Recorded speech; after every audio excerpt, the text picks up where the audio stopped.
Welcome, everyone. Thank you again for tuning in here on Zachary's Journey. I am privileged to be having a conversation here alongside Zachary and also a very special guest today. But before we get started, Zachary, how are you doing? How are you feeling, my friend? I'm doing great, and I'm very excited for today's episode. Yes, yes, yes. I am excited too. We have a very special guest. Zachary, why don't you go and introduce our guest to those who don't know? Um, how do, how do I pronounce your name? Because I don't want to make sure I mispronounce it. Craig is fine.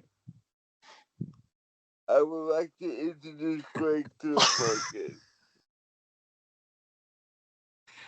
Hello, Craig. I knew I'd get you on that, Zachary. How are you, Craig? I'm doing very well. Thanks for the opportunity. Of course, man. For the viewers watching who may not know who you are, why don't you give us a brief rundown, a little history, or maybe like just tell us a little bit about yourself? Sure. Well, egotistically and for pride, I always thought I'd be famous for something that I did in business because I've had startups and stuff. Right. And as time went on, that wasn't the path. I ended up being a first responder, a volunteer responder to the World Trade Center, and I developed lung cancer. And in 2012, my story started, but it was 2017 when I was diagnosed with a malignant tumor in my lung. And through surgeries and procedures, they took my mid and lower lobe of my right lung out. And my lawyer at the time asked me to do Fox Atlanta, talk about 9/11, and I did, and that's where the journey started. That was in 2018. So Right. I've been on podcasts all over the world, and I talk about how anybody can overcome anything, literally, with the mindset that you have to have. And this is the reason why me and Zachary clicked. And I just wanted to come on here and give my support, as well as he's blessing me with the opportunity to tell Right. my story and share my story along Zachary's journey. So yeah, that's it. And just so everybody is aware, I have a friend named Joey, and Joey does the Mindset Family on TikTok, and that's how me and Craig got met. And then I was like, wow, this guy is very motivational, very inspiring. I have to get this guy on this podcast. But when he showed me he does podcasts all over the world, I was like, oh my God. Yeah, because I feel like I'm interviewing a celebrity. Right. I tell everybody I'm just a knucklehead from Jersey, man. Right. Yeah, that's Right. right. That's right. We met on Joey's mindset TikTok. Yeah. That's pretty Yeah, cool. That's pretty cool. I mean, and let me tell you, anything that has to do with inspiration, or motivation, Zachary is like a magnet for. So that's pretty much been like the I guess the overarching theme of his life. He's been like this inspirational figure and inspiring others. And anytime he sees someone who's riding along that same path, he's like, man, I got to get them on that on the podcast type deal. See, and So he humbly talks about himself, right? yeah, yeah.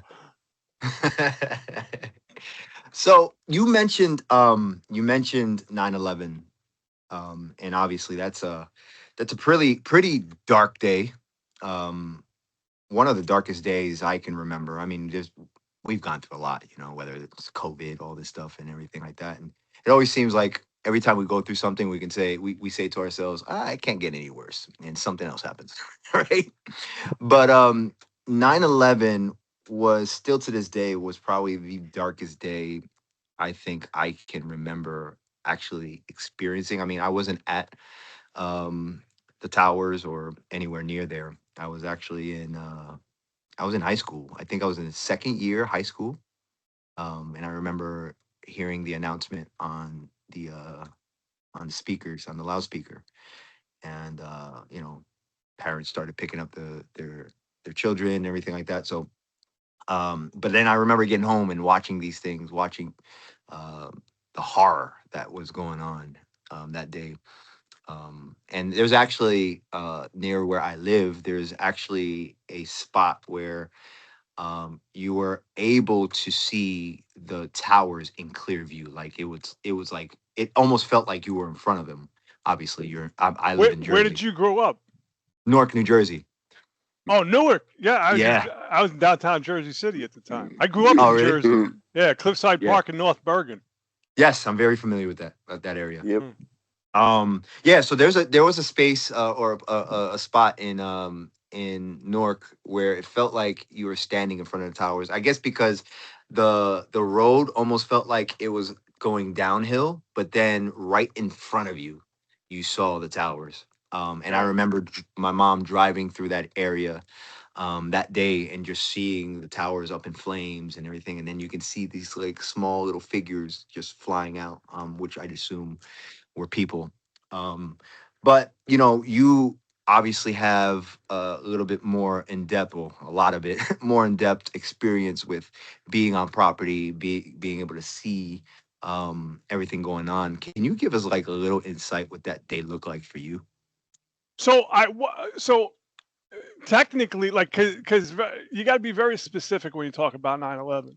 Right. Um, and I I was downtown Jersey City, and I was coming off my stoop, and I have the view like you say, you see the towers, right? I had the view, and I came out of my place. I was working on two properties, one on First Street and one on Second Street downtown. And I came out of my First Street property, and I saw one on fire, and I ran around the corner to my other property, and I told my fiance at the time because we were moving the next month down to Florida to get married, Wow. start an entirely different life. So I was in the process of selling those two properties. And I told her, I was like, yo, get your camera, man, because I don't know what's going on, but the World Trade Center's on fire. And we got out of the house. We had to walk, I don't know, it's like 3/4 of a mile or something down to the river. And we get down there, man. I mean, pure pandemonium, chaos, like everything was just going crazy. And as we were just standing there watching, one of the towers came down, man. And my ex has these like boom, boom, boom, boom. Like she's got these like coming down pictures. She's got dozens and dozens of pictures. Right. And they started screaming about getting back, because nobody knew what was going to happen. You could have a tsunami or whatever, like nobody really knows.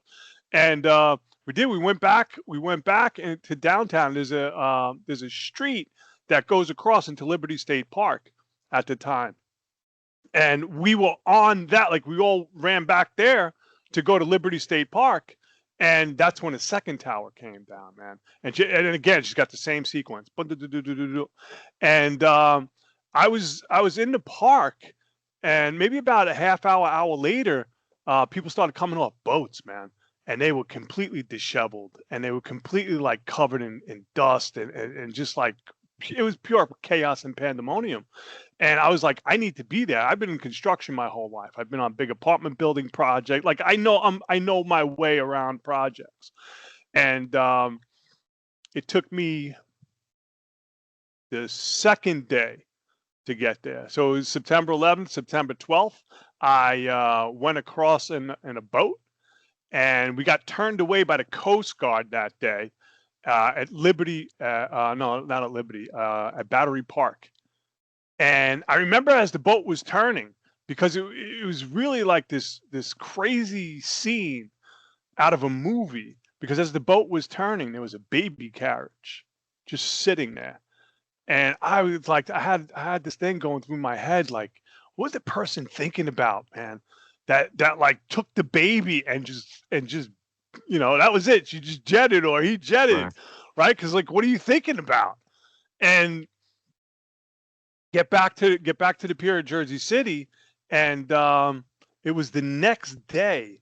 I went with my Tyvek suit, and I had a respirator because I mean I've been on construction projects, right? So I mean I just grabbed my suit and respirator, and then as people are getting off boats, you know, you cover them up in towels and you're wiping them down and stuff, and you're giving them water, and I was doing that for a little bit, and guy comes down, you know, I took his hard hat off, I put it to the side.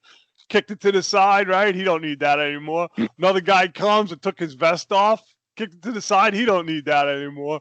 So those guys left, and I took the vest, put it on. I took the hard hat, put it on, and one of the guys was on like the barge boat. He's like, "Yo, come here, come on, let's go." And I got on a boat, and it was really weird because I was looking at buckets, man. There's buckets, just buckets, and just big piles of buckets. And I was like, "What the hell are the buckets for, man?" And getting over to the marina, or the I don't know the name of it, but it's like right in front of the river. Get over there, and I take these big pile of buckets. Now I can't see in front of me, right? I can only see left and right. So I take these big pile of buckets, and you know, people are just pointing to go, you know, go this way, go that way, and I ended up going through the atrium, and it was really weird because you're looking up, right, and you're seeing these girders, man, like ready to come down, and you're seeing all this craziness. And I saw these guys in this little restaurant. They were just like smoking cigarettes and stuff. I walked by this other place, started to get dark, walked by this room, and had a whole bunch of bags. I didn't even want to know what was in the bags. And get over to this knee wall to this front, and I stepped over the knee wall, and I put my buckets down. And I just looked at this scene like I've never seen anything like this before. You're looking at crushed fire trucks, and just, you know, building on top of mountain of, it looked like trash, man. It's all it was just a mountain of trash. And as soon as I put my bucket down, it was a siren that went off, and I just heard run. And we all ran around the building, man. And come to find out, the front part of the facade fell on my buckets, and that was my introduction to 9/11. And I was just like, what am I doing here, man? Like like what am I doing here, you know? And I ended up being on a bucket brigade that day and running a Bobcat.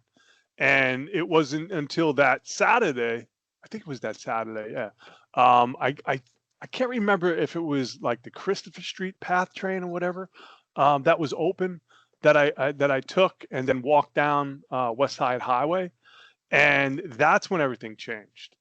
Like after the first day that I was there, because I mean it's pandemonium, man. Nobody knew what they were doing. They're just getting stuff ready because it's only the second day. But that next day that I went, everything was like, it was like corporate structure now, man. I got my badge to get in, you know, and it took me a while to get in because I had to tell them, you know, my team is running the Bobcat, so I got to get down there, man, you know, and got a badge, my contractor badge from New York City, signed some paperwork, and the guys that were running the Bobcats weren't there, so I ended up on a bucket brigade, and I was burning steel a little bit for that day. And that was it. I was just there for 2 days, man. And I was like, you know, never looked back, man. Went to Florida, started my life. And then I ended up moving to Mexico with my ex in 2009 and raised my daughter to Merida, Mexico. And 2012, I started getting sick. I had a pneumonia and a collapsed lobe in my lung. And that's when everybody in the States was like, you need to start calling these lawyers. They're all over the news and all, and lawyers. And I was like, for what, man? You know, I was only there for 2 days. Come to find out, you only had to be there 4 hours of the first 5 days, and I was there for 2 days of the first 5 days. So I hit the wrong lotto, you know. And yeah, it set me up for a plethora of surgeries and procedures from 2017 on. You know, I had a biopsy that almost killed me. I had a knee ablation. They gave me 3 blood clots that almost killed me. They're thinking about cutting my leg off, and during my surgery, my arm was extended out for 9 hours. So I woke up and I had Saturday night palsy. So I had to learn how to use my arm again.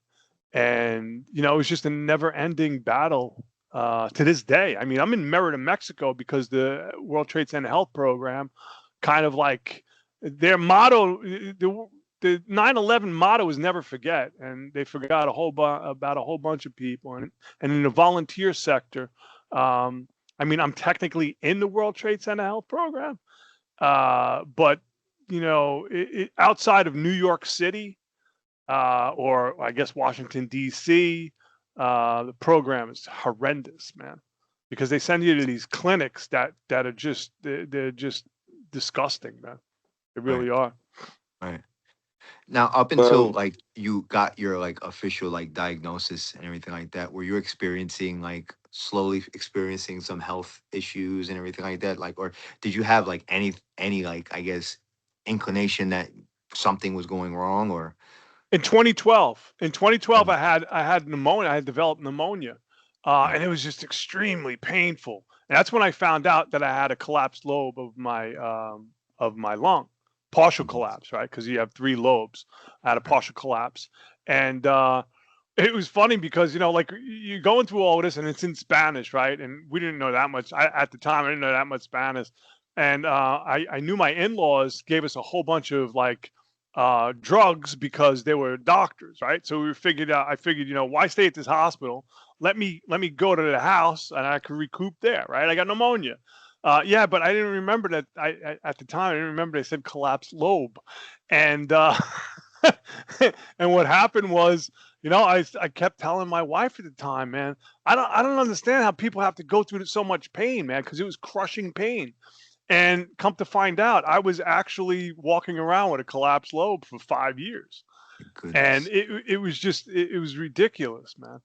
But when Wow. they gave me a biopsy, I had I had a rigid bronchoscopy and a flexible bronchoscopy. I can't remember which one that nicked it, but they did a biopsy and it almost killed me because and the funny thing about it was whatever was spewing out of that thing was actually going into the collapsed lobe. So it was Wow. like that thing actually like saved me, you know? Right. And it was Right. just the whole experience has just been strange, man. It Wow. has. Wow. What has, I guess how long was that, I guess, experience? I mean, I'm sure that you're probably still like having to do like follow-ups and checkups and stuff like that continuously, but how long was that whole spiral type of deal? Because this is sounding like it was like it led from one thing to another thing to another thing and to another testing and everything like that. So how long was that whole So when they did the thing? bilobectomy, I was in the worst pain of my life for 6 years because they went through my ribs and they cut the nerves. And nerve pain, I think, is one of the most horrific. I have a friend of mine, Robert, that he was in a bad fire in an accident, and his legs burned off of him. And he talks about the same pain that I have, and I'm Mm, like, and I'm looking fine, man, and his legs burned off of him, right?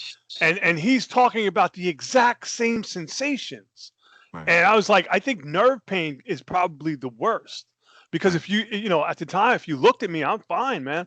I'm punching bags, right?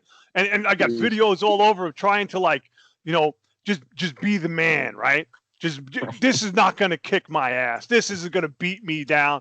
And then as soon as like I'm done working out, like for the gram, right? Do it for the Right. gram. Right. As soon as I'm done, I'm like, oh, Babe, I need a massage, babe. yeah, exactly, exactly. And that was what it was like for 6 years, man. And it was the strangest experiences, man. It really has been. In 2020, yeah, it was 2020. I had it seemed like a surgery a month, right? Mm, Because my body started after the lung cancer, my body just started failing. So I had to go in and get stitched up. They took my gallbladder out. It was impacted with so much crap. And I guess that's a part of the World Trade Center. right. Um, and I, I walk around. My daughter, she's like, "Yo, you're an alien, bro. You eat ice cream, you have butter, and you don't have a gallbladder." And I'm Right. just like, nothing's gonna stop me, man. I refuse to just, cuddle up and die. It's Right. not gonna happen. Right. Zachary, you look like you wanted to interject earlier. I don't want to interrupt. Like, um, Craig, what made you wanna help out in 9/11? Because for me, if I have to experience that with the Twin Towers going down, that it would cause me to not go towards it, but you went towards it and you wanted to help out. What made you want to be able to do that? Strictly because I was in construction at the time, and like I was in construction my whole life, so I've been on projects, right? And the way in my mind, it would just be a construction project. But when I got there, I that was the that was the craziest thing I've ever seen in my life, man. And it's really weird because my dad was a Marine. He was a flamethrower in the Marine, and I grew up as a spoiled American, man. Just a spoiled American. And my dad used to be like, "Oh, you guys are soft, this, that, and the other thing." And after 9/11, he talked to me different. Right. And I didn't realize until later on, it was like, you just witnessed a bombing campaign, man. People just flew planes into towers and they collapsed. I mean, like it still blows my mind that I stood on top of the World Trade Center after it fell. And we have pictures, man. And the thing is, I was on Law Enforcement Talk Radio. I think it was a month and a half ago. To his 48 million listeners, right? So it's like he actually was like, "No, man, let's tell your story. Let's grab this and go." And the reason why I'm doing what I'm doing is because people have forgotten, and there's still people that are dying of cancer. I'm one of tens of thousands that are sick and dying, right? There's still people that are dying. There's still people that are getting sick. There's still people in the World Trade Center health program that can't be seen by doctors because it's like one of the most horrific projects out there. It's just they don't take care of anybody, man.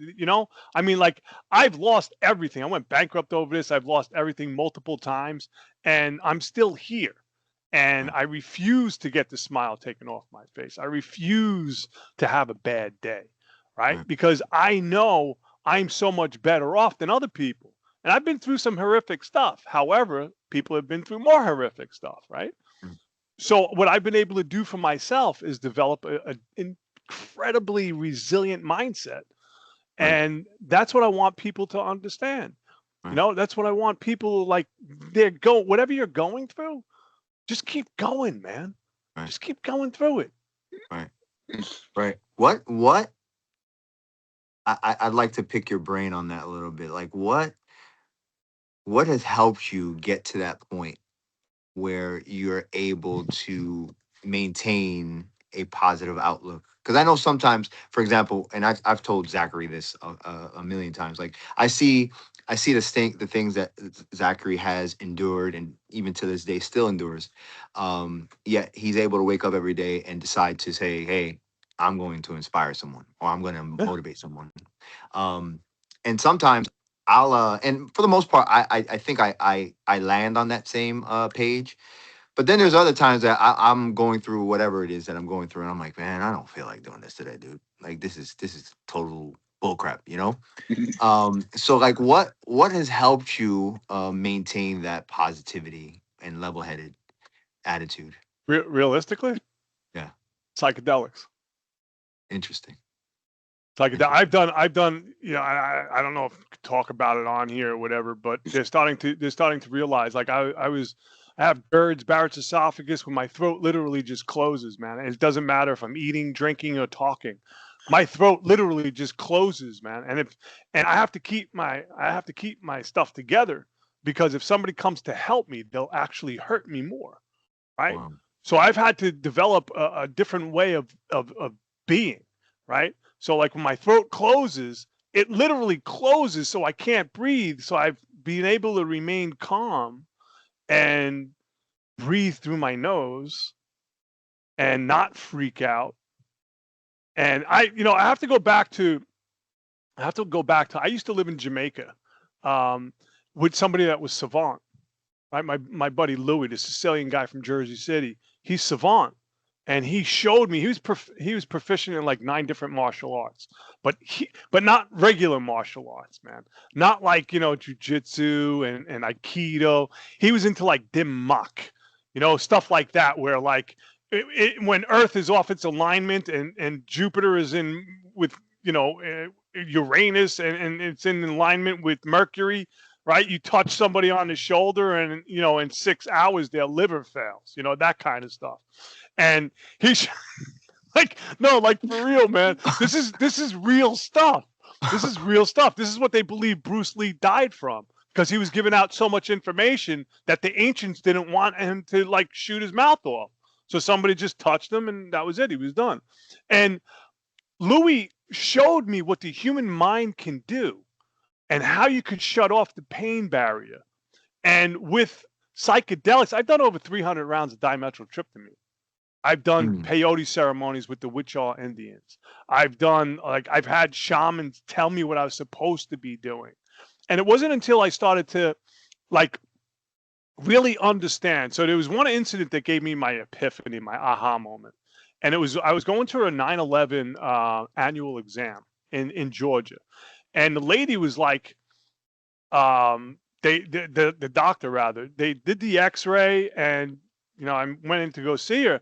And she said, Craig, have you ever had a bad x-ray? And I was just like, oh, man, she's going to tell me I'm going to be dead by Tuesday. And then I just stopped. And I said, whatever she tells me is not going to wipe the smile off my face. And whatever she's going to tell me is not going to make me have a crappy day. And come to find out, she didn't even have my reports from 9/11. She didn't even know that I had my mid and lower lobe, my right lung removed. So whatever she was telling me, she was guessing. And what I noticed, because I was studying epigenetics at the time, and what I noticed was my biochemistry didn't change. It didn't, like when you get scared and you have that, right? Or you get sad and you have that, like that's your biochemistry changing, right? Because we have the greatest pharmaceutical set inside of us. So most of us are driven off adrenaline and cortisol. Right. I tapped into the oxytocin and serotonin, the feel-good chemicals. I never looked back. Looked back. And I'm able to control my emotions. And this is something what I teach people, because I want people to understand that you're having a crappy day. Somebody else is having a crappy day, crappier than you. Right. Right. So you have a bad life. Somebody has a worse life. Like I was a high achiever and I couldn't even pay a light bill, man. I was in bed for weeks and months at a time. I was dying. And like 2020, I mean, I was in surgeries and procedures every month. And then 2021, they gave me a knee ablation. It gave me 3 blood clots that almost killed me. I should have been dead a long time ago. So I'm starting to realize I'm not dead for a reason. And I want people to wake up, because I'm here to disturb the comfortable and comfort the disturbed. I want people to have a wake-up call to know that you have greatness inside of you. And once you tap into it, man, that's it. That light gets turned on and it never gets shut off. Like Zachary's like, yeah. Yeah, Craig, you got greatness inside of you. Nah, man, I love that, man. I love that. It's funny because I always say to myself, and even in conversation, I tell people, the one of the biggest things, or one of the I feel like the greatest keys that people can ever learn is to learn how to navigate through their emotions, right? And not let the emotions navigate or tell you where to go, right? But So it's almost like, that's it. yeah. So it's almost like, yeah, nobody's telling you can't experience anger. Just don't let the anger control you. right? Exactly. But most of So us do, right? right, Because we have something called the reticular activating system. Everybody does, right? right, And all the RAS wants to do is please you, and doesn't know the difference between time, right? So what I do with my clients is I have to be like a bad guy sometimes. I was on a podcast and they were like, "Who do you think you piss off the most?" I was like, "Oh, absolutely my clients," because I have to send them back, right, and have a recall. And the way I do it is I have them have a recall so their biochemistry changes. Right, and I could tell because like I don't know, I have this gift, man. I could tell facial features, micro expressions, and all this. I grew up in a Sicilian household, even though I'm Sotkovsky, right? Um, and, and and what I do is I watch everything, man. right, And the RAS is like a cyborg. It pays attention to everything that we say, everything that we do, mm, and experience. Right. So when I have somebody have a recall and it changes their biochemistry, the reason why I do that is so they know, hey, you were just feeling good. Now you just went into a crappy place, right? Okay. What happens if you never went back to that crappy place? mm, Because it's the emotional attachment to the stories that we have, right? So I have to go back. I have to go back into when I was molested as a kid, when I was a drug right, addict, when I was a drug addict in my teens, when I've been bankrupt and divorced, when I've lost houses, businesses, cars, right, right? So I have to go back to those stories. I have zero emotional attachment to these stories right, because I've done the dark work on myself. I've tapped into that greatness inside of me. right, And this is right, what I wanted. This is what I want the world to know. I want the world to know that you can go through anything. You can take the most horrific story in the world, man. Doesn't matter what it is. And some people are like, oh, well, it's really callous for you to say. No, it doesn't. It doesn't matter what it is because your reticular activating system is programmed by your old habits, thoughts, and behaviors. mm, Because if you think about something that happened 30 years ago, right? 30 years ago, something happened, and then all of a sudden, you get that biochemistry change. Well, you're not in control of your emotions. So mhm, your recall and 50% of everything that we remember is a lie anyway, because our brain has to fill in stuff. It's whether it's whether the incident happened, right, right? So my recall on 9/11 could be completely off. But did it actually happen? right, Right? My recall of being molested could be completely off. But did it happen? right, My drug addiction started because my mom gave me a pain pill because I had blown out my knee. Took me to the doctor, got my knee drained by this freaking needle this big, right? Yeah, it was like the top of the Empire antenna. And and and I remember when she gave me my first pain pill. Well, it took away the pain of my knee, but it also took away that mental pain of going through something that kids shouldn't have to go through. mm, Right? And now, as I tell this story as a 60-year-old man, I have zero emotion to this stuff. And I help men all over the world. So, how could it be a bad experience right, if I'm helping thousands of people around the world? right, It's just an experience. right, Good, bad, or a difference. It's just an experience. And that's why I want people to understand you can alchemize anything in your world. right. I know something I've learned over the years, and it's something that I'm still unraveling and working on. I had the opportunity a few years ago to start therapy, and just try to um, work on specific areas of my life because I was getting into specific patterns and didn't understand why. It almost felt like I was just repeating these things and couldn't find a solution as to why. But then I started asking those questions. I wanted to know, all right, the action is just the symptom. There's a root here that I'm not necessarily addressing. Got to go back to the Um, story. right. So I learned, that all trauma is unprocessed emotion. So what I learned for me specifically is that a lot of the actions I was doing is because I had a little 8 or 9 year old still frozen in time that I never. 0 to 8 years old, Right. right? That the Jesuits used to say, "Show me the child, I'll show you the 35-year-old. I'll show you the adult," because we don't change. Because you think about it, the reticular activating system is on 24 hours a day, 7 days a week, right? But our conscious thoughts aren't. So what I show people is how you could learn more when you're sleeping than when you're actually awake Mm, through subliminal messages. Because your conscious thought is sleeping, but your reticular activating system is always on 24/7, man. wow. Wow. So you Yeah. process the emotions, And one of the things, like, I'm a neurological linguistic programming expert. Never say try. Mm, And I catch myself too, because we're human. This is not like, I'm not a guy that says, "Oh, I know all of this stuff and I know No, man. No, this is ongoing conversation with yourself, man. This is like, because I still, I still like recall, and I'll get that feeling. I'm like, "Oh, no, back that up." That's the difference, right? I'm not processing for a week, a month, a year, a decade. right. There are people walking around and in the same situation for decades. I Right. was one of those guys till I alchemized my life. And this is not for the weak by any stretch. Right. This is for somebody that actually wants to change their world.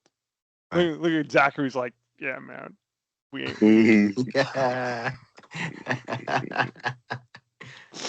Yeah, man. I love that. I love that because this is a I feel like it's a journey that I'm on currently. Um, just really getting to a point because I really want to get to a point where um I can instantly feel a process and emotion as it happens and move on to the next thing. You As can. opposed to, and I know I can. I haven't gotten there yet. So it's something that I'm still building toward, I'm still walking toward.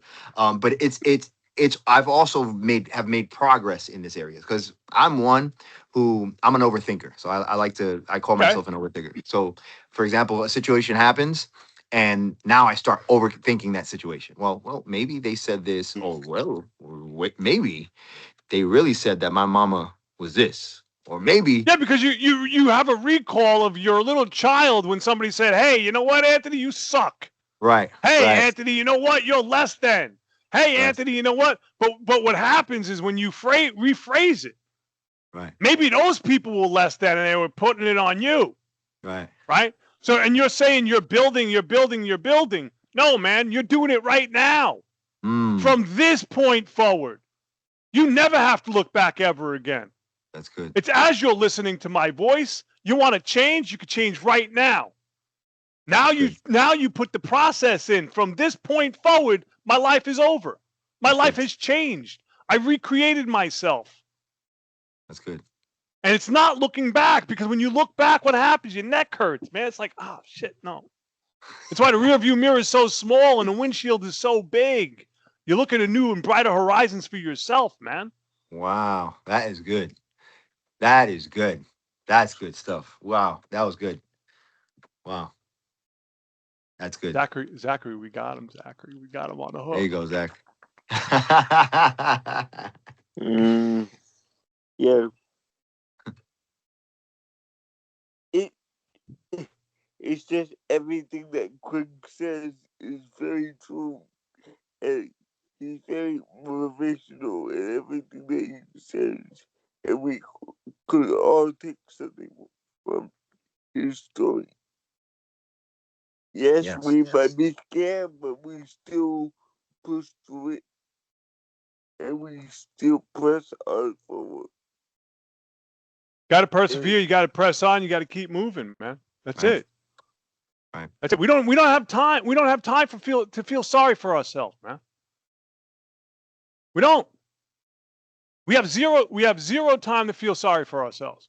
uh, Because there's so many people out there in this world right now that are going. There's not one person that you don't know that isn't going through something. Mm. Not one person. Mm. And it's usually the people like, oh no, I got my crap together. Yeah, I could Sure. break them down in 12 seconds, man. Right? You Sure. just read their eyes, you watch their micro expressions, macro expressions, and I'm like, all right, yeah, you're a pathological liar. And you're pathologically lying to yourself, man. Right. Yeah. Right. But I don't have my crap together. Nobody has their crap together 100%. Nobody does. I don't care who they are. Nobody does. The biggest gurus on this planet do not. They're vulnerable just like everybody else. Right. But they don't concentrate. Like, they don't concentrate on the normal stuff that you and I concentrate on. Right. I listen to, I would say, not motivate. I listen to Neville Goddard. I listen to tones and frequencies because I understand that humans have a frequency. Everybody has an individual frequency. And every day it requires adjusting to get rid of the static, right? The external validation is the static of people, places, and things. Why do we hold ourselves back? Because, oh, Auntie Jen is going to have her opinion. Or Uncle Mike is going to say this. Yeah, well, you know what? I don't care about them. Their opinions mean nothing to me. I have people like, oh, I'm building this project, right? And Auntie Jen is like, oh, well, you should do it like this. No, I'm not listening to you. Right. I'm not. Because, and no disrespect to servers, but you're a server at a restaurant. You have nothing, you know nothing about business. I've been an entrepreneur my whole life. So why am I going to value your opinion? No, Right. it's not going to happen. Or people like, oh, you can't go in business with your family or your friends. Why not? Right. I want to go in business with my family and friends, right? Like, oh, no, you can't do that. Well, okay, here's an example. If I'm opening up a construction company, right? I'm not going in business with my cousin Mikey, who wants to sit on the couch, eat donuts, and drink beer all day. I want to go with Anthony, who's a sheetrocker that knows what it's like to work 70 hours a week. Right. That's the difference, right? Because people put their emotions into it. Oh, Anthony, he's a worker, but Mikey, he needs the job. No, Mikey's lazy, man. I don't want to deal with him. Right. Right. We got it twisted. We got it twisted because we're all concerned about what other people are thinking, saying, and it's like, no. Once you validate yourself, right. Once you get that internal validation, man, your biochemistry set changes. You never go back to thinking like, oh, whose opinion, man. That just shows your insecurities and emotional self-sabotaging behaviors and all that. Right, and that's almost that's a form of codependency because you're worrying about everyone else but yourself. Yeah, you're a people pleaser. Right. You're a people pleaser because of all the things that you've been through. Right. Right.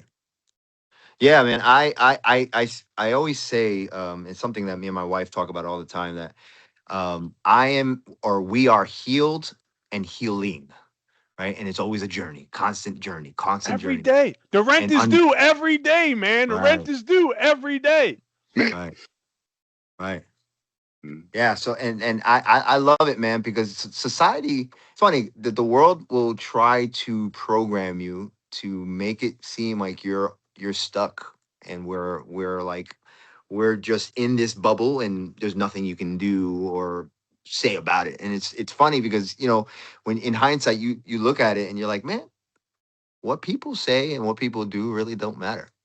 You determine what you become. You have the ultimate control. The key's in your hands.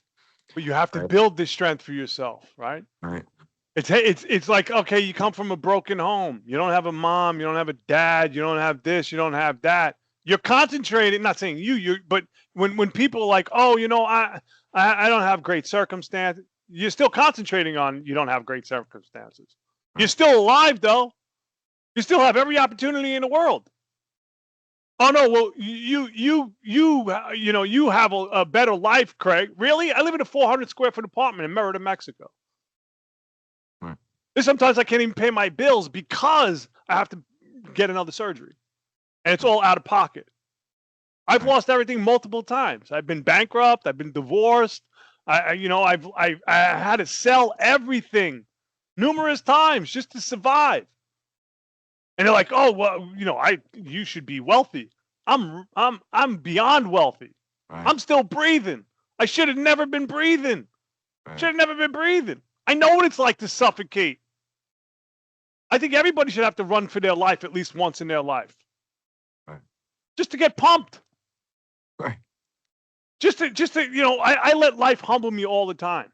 I don't care about embarrassing situations, bad behavior, none of that shit. I talk about everything. Right. And people are like, well, it's embarrassing to talk about being molested. I want to talk about this stuff so other guys know that there's other people out there that are doing the same thing, right? It actually shows you're free. I Honestly. am free. I wrote a Yes. book, Everybody Pays a Vig. You know what a Vig is? No. It's vigorish. It's what you pay to bookie, whether you win or lose. There's a part of you never get back. Wow. Everybody pays a Vig, right? I teach people how to be the house because the house always wins. This is the only real estate we can own right here, man. That's it. You have an unrelenting mindset. You have a resilient mindset. You have a mindset that just keeps going. You don't care about these external outside influences, man. It just don't matter anymore. Right. Right. Zachary mentioned, and I think you mentioned it earlier. You hinted toward it. There are a couple projects that you're currently working on. Can you shed light on some of these things that you're working on at the moment? Yeah. So I started a project, right? It's called Growing Through Pain. Right. It's for the 25th anniversary of the World Trade Center. It's a cancer and mental health awareness because there are people still dying from cancer from 9/11. I'm going to be interviewing first responders. First, I'm telling my story, right? And I'm going to be interviewing first responders and cancer people that are going through stuff and just people like I'm into the work boot culture, right? I'm like boots on the ground. I'm not an aristocrat, right? I'm not trying to. I'm not trying to do anything because I know life is not a buffet, right? I'm being the guy. My next book is called The Shaman from Jersey and how I've alchemized everything in my life. And I talk about psychedelics. I talk about how when you get a cancer diagnosis, like my first cancer diagnosis, right? The ER doctor told me I had a malignant tumor, right? In front of my 11-year-old daughter. I didn't even concentrate on the tumor. I was concentrating on not throat punching this dude. Yeah. And I talk about how, like, I'm a patient advocate. I think there should be better rules and regulations for people that are going through things and doctors and nurses that are talking to people. Not so much nurses. Nurses are like superheroes. But it's like the doctors, they don't have any etiquette. Right? They talk about like ridiculous stuff. And it's like, how do you tell somebody to have stage 4 cancer? You're going to go home and die. I took care of one of my friends down here, right? Her name was Sandy. I took care of her. When she was dying, every doctor appointment that I went to with her, just go home and die.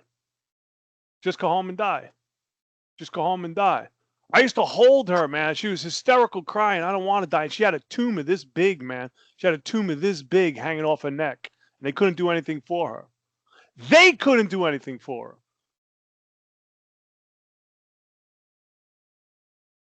I mean, I roll up, man. I get off on his tangent because I think some of these guys, they should be behind doors explaining things to people that actually can relay the messages. Right. I have some reserves toward the medical field, and it's not. I don't think it's toward everyone in the medical field. It's more or less towards some of the medical field. It's not towards everybody. It's not towards everybody. Particularly, even like the pharmaceutical world, just because I feel like I work for I'll leave the company nameless, but I work for a pharmaceutical company. I'm a contractor for this said pharmaceutical company. And I sit in meetings sometimes, and I just hear the interest, as opposed to like it's never, the interest is never how many people can we save, how many people. No, it's all dollars. It's how much money can we make? Eli Lilly just invested $3.8 billion into the company that creates dimethyltryptamine. It's wild. Well, how much are they going to charge for dimethyltryptamine? Yeah. DMT is naturally producing through the pineal gland. It produces our colors, it produces our vivid dreams, and all of that. They're going to synthesize it and charge everybody thousands of dollars a pop. Right. I mean, and like the pharmaceutical company, well, look at what happened to COVID. Right. Now you got cancer clusters. There are kids that are dying from myocardia, whatever that's called or whatever. They're 14 years old, man. They're dropping dead from playing soccer. They're kicking a ball and dropping dead. Oh, we don't know how that happened. Yeah, you don't know how it happened. Yeah. No, of course not. Yeah, they never do. They never do. It's and funny. they can't be sued. They're the only. Well, They're the only business that can't be sued. Yeah. Well, it's these you get these like little I guess sidebar I guess warnings at the end of every one of their advertisements. Oh well, it'll cure you of this, but your arm might fall off. Or you might never walk again, but you'll live another day, right? Yeah. But yeah, man, it's sad, man, because I'd like to think of, the doctors of our world and the hospitals of our world as a safe place, and I really haven't found peace in even saying that, just because of the evil that exists in a lot of it, and it's greed at the end of the money. At the end of the day, it's just Of course like it is. all Once centered money around is involved, it's like the World Trade Center Health Program. Once money's Right. involved, man, right. it's And that's horrific.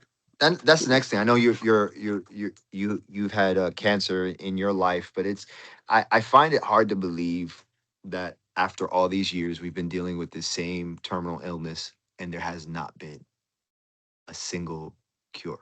Of course, there's a cure. Everybody knows there's cures for Well, it. there man. is. I mean, I'm sorry. There's not. That hasn't gone public. Is Of what I'm course saying. not, because Right. there's nothing in curing people, right? And that's why I'm in Right. Mexico. That's why I'm Right. in Mexico. I go to a naturista. Oh, my lung is over here and my butthole is over here. Oh, take this. Yeah, it's 60 cents. I got bags of guanaba leaves. It's it's like more intense than chemotherapy. It's like 10,000 times more intense than chemotherapy. Right. Right? Or RSO. RSO, Right. I mean, Rick Simpson oil. Right? Right. Just baking soda. Baking soda. Anybody that's dealing with cancer, right? And I'm not. This is a cure. This is not. I had made a drink for the cancer industry, all out of mushrooms. Right. All out of mushrooms. I take it myself twice a day. I lost 40 pounds. Coming to Mexico, Wow. I lost 40 pounds and getting my health back, and it's the reason why I'm on the road. And a matter of fact, today I'm setting up which cities I'm going to, because I had to redo it because anything past Ohio, nobody really cared about 9/11. Now, anyway, 25 years later, and all the responses I've gotten along the East Coast. So I had to change it, and I got a GoFundMe set up, and GoFundMe picked it up. GoFundMe is helping with my media campaign. Right. And I think like 1 to 3% of their GoFundMes actually get picked up by them. So my story got picked up by them, and they're helping me with my media campaign. Wow. Yeah, and the thing is, what I've changed, and this happened a couple weeks ago.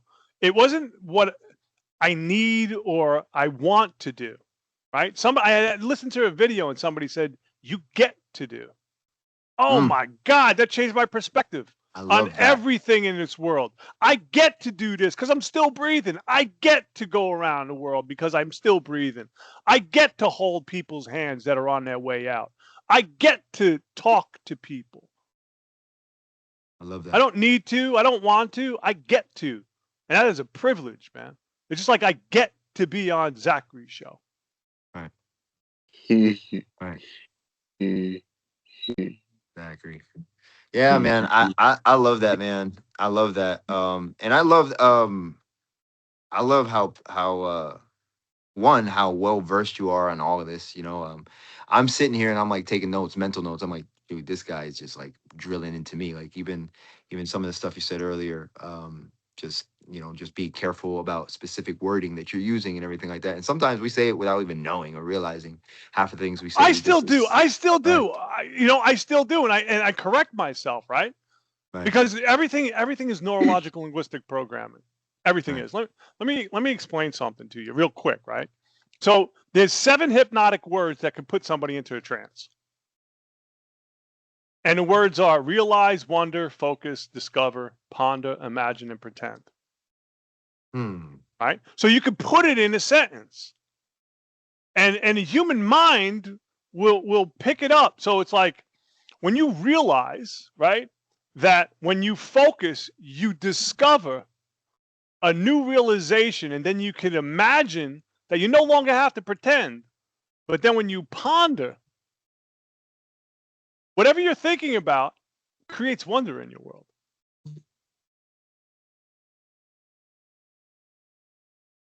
And you can mix it up, move it around, all of that stuff. Because here's the thing, right? You can't see, but I have notes all over my walls, man. All over my walls. I have subliminal messages because your reticular activating system picks everything up. Even though you're thinking about something else, it scans everything. It processes everything. So you could actually have recalls of certain things where like, oh, I think I remember seeing that in the living room. And then when your mind focuses on that, and you could actually laser in and see what it was. So how to change your reality. This is how you change your reality. When you have the same thoughts, give you the same choices, and the same actions and behaviors lead to the same experiences. Then it gives you the same feelings. So then it gives you that old state of being. So how do you change that? When you have new thoughts and new choices, it's new actions and behaviors that'll give you new experiences, and it'll give you new feelings that'll give you a new state of being. So it's old action and behaviors through our reticular activating system, through our recalls, right? Our habits and behaviors that are stifling us. So when we want to change our life, it's you versus you. When you're looking in the mirror and one of your versions needs to die. Which one is it? It's the old you. So when you say enough is enough, from this point forward is how I live my life. So from this point forward, you could change your life, man. It's not going to take you 30 years. It's instantaneous. Because from this point forward, it's like, all right, everybody's waiting for a major event, right? The big event is up here. So you're here and you're waiting for the big event. What's the big event? When my daughter gets married, I'm going to be happy. Right? Or when I get all of this money, I'm gonna be happy. Right. Or like when I graduate school, I'm gonna be happy. Why not be happy here? Right. Why not what just happens be happy? till then? Yeah. Because over here, right? What's the big event? Death. That's our big event, is death. We're all gonna die in 100 years. None of this stuff makes any sense. None of this is gonna matter. So when the houses that you're chasing, it's gonna change hands. It's not gonna be in your family. The car that you want to drive, oh my God, I need my Bugatti. That's got to be a puddle of rust. Right. Be happy now. Right. I'm in a 400 square foot apartment. This is the first time I've ever been at peace in my life. Wow.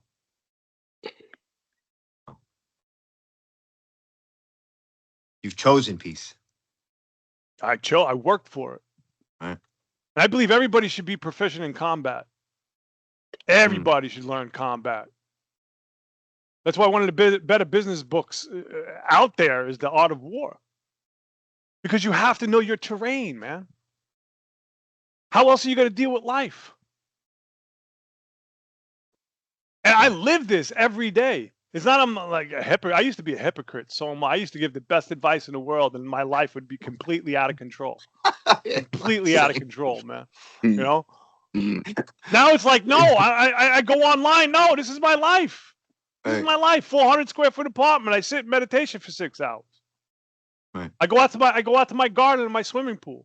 Sometimes I don't leave this place for days. I call it my lab because I'm restructuring how I think, how I process things. My buddy Craig Ashley is probably one of the best peak performance coaches on the planet. He says, Craig, if people would understand Like, you could take my life, you could take his life, put it on paper. You'd be like, why are these guys still alive? How come they haven't unalived themselves yet? Because things happen to us so we can process it. So then we can explain it to other people that are going through the exact same things. Wow. Wow. That's good, man. I love that. I love that. How, as far as like anyone who wants to either, get in contact with you, or if someone wants to connect with you, whether that be social or even whatever your preferred avenue is, how can someone get in contact with you? How can they connect with you and everything like that? I give everybody 15 minutes, man. Right? You go to my website, craigsotkovsky.com. You can look at the name is right there, right? craigsotkovsky.com. Everybody pays a vig. I got a book out on Amazon. All my socials are Craig Sotkovsky because I'm not that original. Right? I mean, if I make up so, like, I'm out there as the speaker. I'm out there as the shaman from Jersey, and it's all Craig Sotkovsky. You're a celebrity, man. You're a celebrity. Man. I'm a knucklehead from Jersey, man. Celebrity. Look at Zachary. Zachary's the celebrity, man. This has been awesome, man. I tell you, man, I'm walking away from this this conversation, and I feel one, uplifted, to be honest. And I'm not even gassing you, but I really do feel uplifted, and encouraged, and a lot of, I'm even feeling like a lot of mindsets for me need to change. Just by talking to you here. But it can change right now, bro. It's not like oh, I can't wait in 5 years. I'm gonna be like this. No, man, change right now. If you want to be a millionaire, start thinking like a millionaire right now. You want to write a book, start thinking like an author right now. Right. And do those things that they do right now. Change your behavior right now. Today's the present. It's a gift. Open it. Everybody's waiting for these, like, the mystical unicorns and rainbows, and that's false positivity, man. Right. That's all false positivity, because if you're thinking about unicorns and rainbows and all that, and you're saying to myself, oh, my life sucks. It's who you become. You have to be. That's why we don't try. Life isn't a buffet. It's here. It's a one-shot, one-take experience, man. Right. No, this is it. You got to be the grip. You got to be the director. You got to be the author. You got to be the actor, everything. But you got to be the hero in your hero's journey. And that's one thing that I learned, man, because I was the villain for so long. I was the villain, man. And no, I'd rather be a villain in somebody else's life. Let them play me as the villain. Right. Right. Zachary, you've been a little quiet today. Yeah, man, he's like a church mouse. I want to pick your brain a little bit. What are you feeling? How are you feeling in this conversation? Anything you're pulling away with? Well, wait a minute. I want to say, Zachary, go ahead. I'm a celebrity. Go ahead. Talk about me, man. Come on.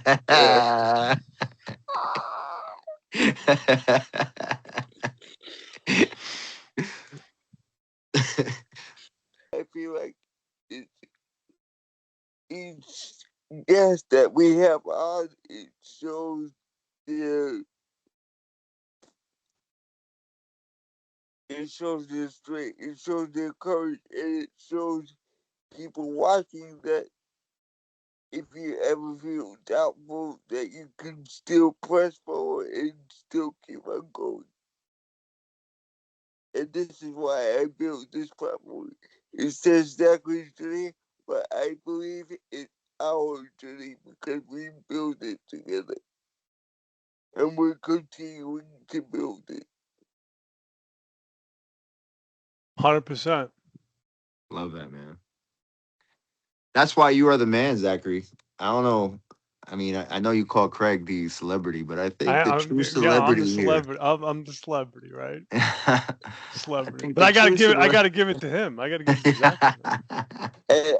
And honestly, I pick people who I trust, who represent me, and also have a wonderful story to share with my viewers.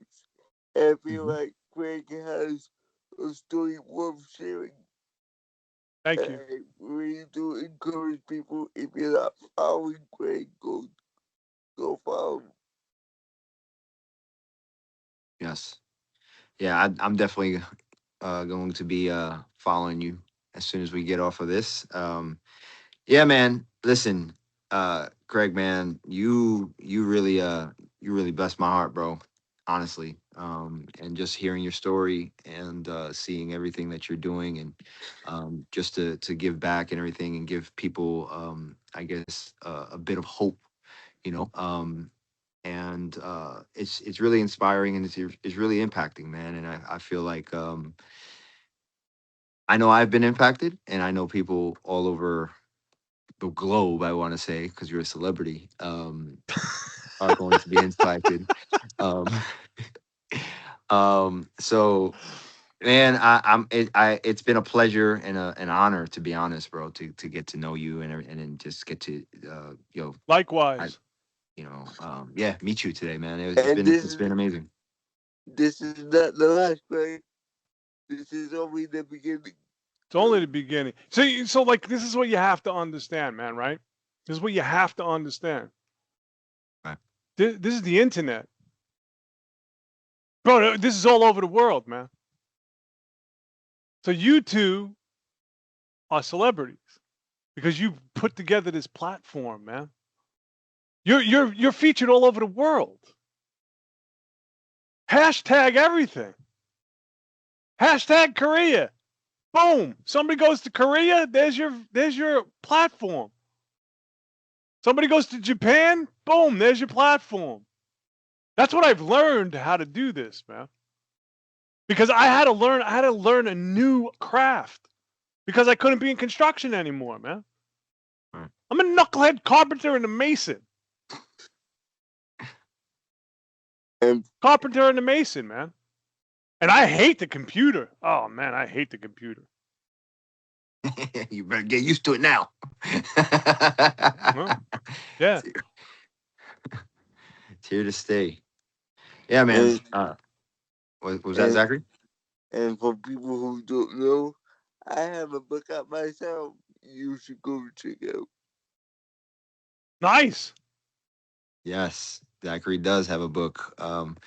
I had the honor walking alongside him while he was walking that writing that book, and man, I'm actually very proud of him and everything like that. And And I have a second one on the way. right, It's right, launching on the same day that I launched mine, man. What yeah. I mean, Craig? Twinsies. two Twinsies. celebrities launching on the same day would be nuts. The world would be Twinsies. set up on the world would be set on fire if two celebrities released on the same day. Just kidding me? One And if celebrity in Mexico, the other one from New Jersey somewhere. The shaman and if from Jersey. Shaman. and if anybody's interested, I also have a GoFundMe for my new website. If you would like to donate, I'll put it in the description as well. Yes, With the definitely. Lincoln.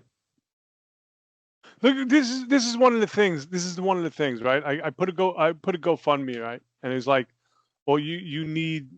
I don't need anything. I don't. I'm creating a grassroots program. So when the thing with GoFundMe, right, is even if somebody donates $1, they have to put their email in. Then you just give updates. Now you're creating this diaspora. Just keeps going. It just keeps going, man. Yeah, This is the internet. This shit's never getting taken down. Ever. Until the lights go out. I believe they're going to do that. Yeah, it wouldn't be surprising. Um, but yeah, man, thank you, man. Thanks for taking the opportunity to join us Hey, here on let me ask you a question real quick. What is that cap, man? I've been noticing that the whole show. the this spiritual world tour. I actually just got it, to be honest. I saw it online. I saw some an advertisement come up for it, and I was like, I gotta get it. I like it. That's Um, badass, man. That thank is. you, That's man. pretty cool. Thank you, dude. Yeah, I saw it He actually. I has think his last week own. sometime. He has his own collection. He has a whole closet full of them. Yes, I do. Yes, I do. It's a bad. I have a bad sneaker and cap addiction. So You guys are shoot. both in Jersey. Yes, I am. I'm in Newark, and he's in the suburbs. Um, I See, used he's got to be concealed because he's a I grew celebrity. Yeah, I grew up he's in bougie. the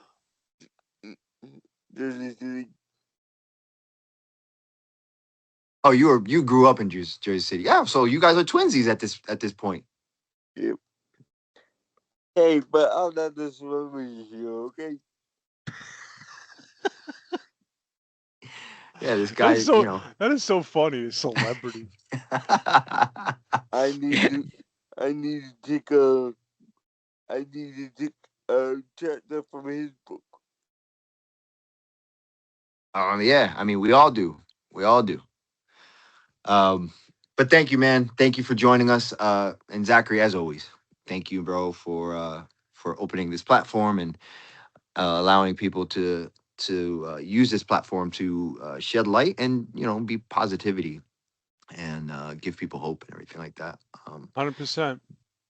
Uh, If any I last don't words you want to say, Zachary, before we close? I know you're full of words, man. So I don't want to pass up on that opportunity.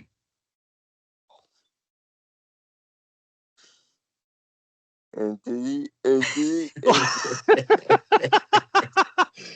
He's full of words that he can't say right now Yeah. because the famous celebrity would have to be censored.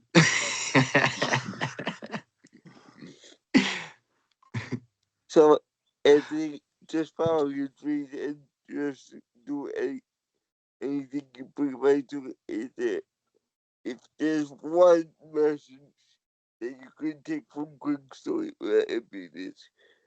If you have it in your heart just to do something, do it. Because tomorrow is not guaranteed. And going we are we are not gonna be happy with ourselves if we don't do what we are made to do. Nobody laughs or cries in a different language, man. Exactly. Mm, that's good. So do it as if today was your last day. Do it. Uh, Like if you were breathing your last breath, just do it. Because if you don't do it, who's gonna do it for you? Exactly, man. Like it. I Nobody's love it, coming to man. save you, man. Nobody's coming to save you. You got to do everything. You got to do it yourself. 100%. That's like one of the greatest messages, Zachary. Thank you. Love that. You're Love that. Thanks, And guys, so much. thank you, man. And be sure, everyone watching, be sure to check out Craig Sotkovsky. Is that how you say it? Sotkovsky.com. Sotkovsky.com. We screwed it up the first time, so we're trying to redeem ourselves here. Um, and also check out Zachary's journey on YouTube here. Obviously, if you're watching this, you know that already, but go check him out on his other platforms, TikTok, Instagram, Facebook, all the goodies. And go check out his book. Also, go check out Craig's book, that is also on Amazon. What's the name of that book one last time, Craig? Everybody pays a vig. One man's entrepreneurial journey. There you go. So go check that out. And as always, we love and appreciate every one of you for watching, and we can't thank you enough. And if you haven't already, go ahead and hit that subscribe button. We would appreciate it greatly. And with that said, till next time, later.